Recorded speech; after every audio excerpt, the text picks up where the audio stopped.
Hello, നമ്മൾ ഇന്നത്തെ ക്ലാസ്സിൽ റിലേറ്റീവ് പ്രൊനൗണായിട്ടുള്ള ദാറ്റിനെ കുറിച്ചാണ് പഠിക്കാൻ പോകുന്നത്. ദാറ്റ് എവിടെയെല്ലാം ഉപയോഗിക്കാം, എവിടെയെല്ലാം ഉപയോഗിക്കാൻ പാടില്ല എന്നാണ് നോക്കാൻ പോകുന്നത്. ഈ രണ്ട് സെൻറ്റൻസുകളൊക്കെ ഐ കൺസൾട്ടഡ് എ ഡോക്ടർ. ഞാൻ ഒരു ഡോക്ടറെ കൺസൾട്ട് ചെയ്തു. The doctor was famous. ആ ഡോക്ടർ ഫേമസ് ആയിരുന്നു. ഈ രണ്ട് സെൻറ്റൻസിൽ ആരെക്കുറിച്ചാണ് പറയുന്നത്? ഡോക്ടറെ കുറിച്ചാണ് പറയുന്നത്. ഫസ്റ്റ് സെൻറ്റൻസിൽ ഐ ആണ് സബ്ജക്റ്റ്, ഡോക്ടറാണ് ഒബ്ജക്റ്റ്. രണ്ടാമത്തെ സെൻറ്റൻസിൽ ഈ ഒബ്ജക്റ്റ് ആയ ഡോക്ടറെ കുറിച്ച് തന്നെയാണ് പറയുന്നത്. ആ ഡോക്ടർ അവിടെ സബ്ജക്റ്റ് ആയിട്ടാണ് വന്നിരിക്കുന്നത്. ഈ ഒബ്ജക്റ്റിന് തന്നെയാണ് രണ്ടാമത്തെ സെന്റൻസിൽ സബ്ജക്റ്റ് ആയിട്ട് വന്നിരിക്കുന്നത്. നമുക്ക് ഈ രണ്ട് സെന്റൻസിന് സബ്ജക്റ്റിന് ഇമ്പോർട്ടൻസ് കൊടുത്ത് എഴുതാം, ഒബ്ജക്റ്റിന് ഇമ്പോർട്ടൻസ് കൊടുത്ത് എഴുതാം. ഞാൻ അവിടെ ഒബ്ജക്റ്റിന് ഇമ്പോർട്ടൻസ് കൊടുത്താണ് എഴുതാൻ പോകുന്നത്. അങ്ങനെ ഒബ്ജക്റ്റിന് ഇമ്പോർട്ടൻസ് കൊടുത്ത് എഴുതുമ്പോൾ നമ്മൾ ഉപയോഗിക്കേണ്ട റിലേറ്റീവ് പ്രൊനൗൺ ഹൂം ആണ്. കാരണം നമ്മുടെ ഇവിടുത്തെ ഒബ്ജക്റ്റ് എന്ന് പറയുന്ന ഒരു വ്യക്തിയാണ്, ഒരു പേഴ്സൺ ആണ്. അതുകൊണ്ട് നമ്മൾ ഹൂം ആണ് യൂസ് ചെയ്യേണ്ടത്. അങ്ങനെ ഈ രണ്ട് സെൻറ്റൻസിന് ഹൂം യൂസ് ചെയ്ത് ഒറ്റ സെൻറ്റൻസ് ആക്കുമ്പോൾ ഇങ്ങനെയായിരിക്കും വരുന്നത്. The doctor ഹൂം I consulted was famous. ഞാൻ കൺസൾട്ട് ചെയ്ത ആ ഡോക്ടർ ഫേമസ് ആയിരുന്നു എന്നാണ് പറയുന്നത്. നമുക്കിവിടെ ഈ ഹൂമിന് പകരം ഹൂം യൂസ് ചെയ്യാം, ദാറ്റ് യൂസ് ചെയ്യാം. ഇവിടെ ഹൂം ദാറ്റ് യൂസ് ചെയ്യുമ്പോൾ ആ ഒരു മീനിങ്ങിലൊന്നും വ്യത്യാസം വരുന്നില്ല, ഗ്രാമറ്റിക്കൽ കറക്റ്റാണ്. എന്നാൽ നമ്മൾ ഹൂം യൂസ് ചെയ്യുന്നത് കുറച്ചും കൂടി ഒരു ഫോർമൽ ആയിട്ടുള്ള യൂസിനാണ്. റിട്ടേൺ ഒക്കെ എഴുതുമ്പോഴൊക്കെയാണ് നമ്മൾ കൂടുതൽ ഹൂം യൂസ് ചെയ്യുന്നത്. ഈ ഹൂ യൂസ് ചെയ്യുന്നത് കുറച്ചും കൂടി ഇൻഫോർമൽ ആവുമ്പോഴാണ് യൂസ് ചെയ്യുന്നത്.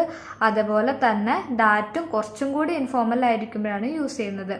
നമുക്ക് വേണമെങ്കിൽ ഈ മൂന്ന് റിലേറ്റീവ് പ്രൊനൗൺ ഇല്ലാണ്ട് ഈ സെൻറ്റൻസ് പറയാം. The doctor I consulted was famous, അങ്ങനെ വേണമെങ്കിൽ പറയാം. അങ്ങനെ ഹൂമിൻ്റെ പകരം നമുക്ക് വേണമെങ്കിൽ ഹൂം യൂസ് ചെയ്യാം, ദാറ്റും യൂസ് ചെയ്യാം. ഇത് മൂന്നും ഇല്ലാണ്ട് നമുക്ക് ആ ഒരു സെൻറ്റൻസ് യൂസ് ചെയ്യാവുന്നതാണ്. എന്നാൽ ഈ ഹൂം വരുന്നിടത്ത് മാത്രമാണ് നമുക്കിങ്ങനെ ചേഞ്ച് ചെയ്യാൻ പറ്റുന്നത്.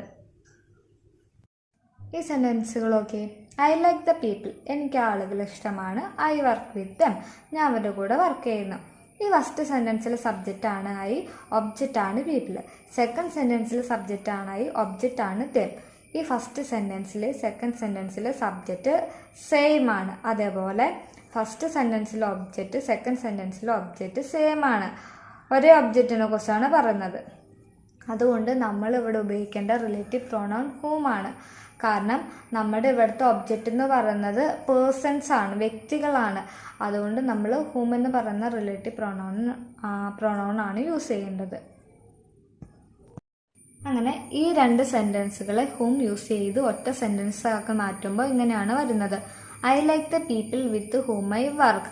ആരോടൊപ്പമാണ് ഞാൻ വർക്ക് ചെയ്യുന്നത് ആ ആളുകളെ എനിക്ക് ഇഷ്ടമാണെന്നാണ് പറയുന്നത്. അതുപോലെ അതിൻ്റെ സ്ട്രക്ചർ ഒന്ന് നോക്കി.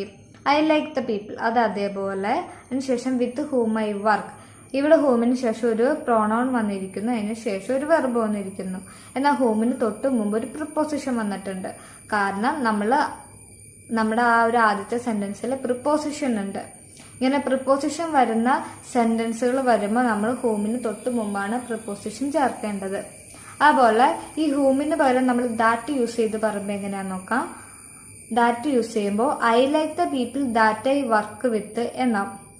ഇവിടെ ദാറ്റിന് ശേഷമാണ് പ്രൊനൗൺ വന്നിരിക്കുന്നത്, അതിന് ശേഷം വെർബ് വന്നിരിക്കുന്നു, അതിന് ശേഷം നമ്മുടെ പ്രിപ്പോസിഷൻ വന്നിരിക്കുന്നു. അതേപോലെ ദാറ്റിന് പകരം ഹൂം യൂസ് ചെയ്യുമ്പോഴും സെയിം ആണ്. I like the people who I work വിത്ത് എന്ന് വരും. ഹൂം ദാറ്റ് യൂസ് ചെയ്യുമ്പോൾ നമ്മുടെ ഒരു പ്രിപ്പോസിഷൻ സെന്റൻസിന്റെ അവസാനം വരുന്നു. എന്നാൽ ഹൂം യൂസ് ചെയ്യുമ്പോൾ പ്രിപ്പോസിഷൻ ഹൂമിന് തൊട്ട് മുമ്പ് വരുന്നു.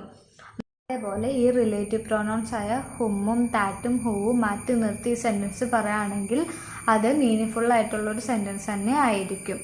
I like the people I work വിത്ത് എന്നും പറഞ്ഞിട്ടുണ്ടെങ്കിൽ സെയിം മീനിങ് തന്നെയാണ് ഇതിന് വരുന്നത്.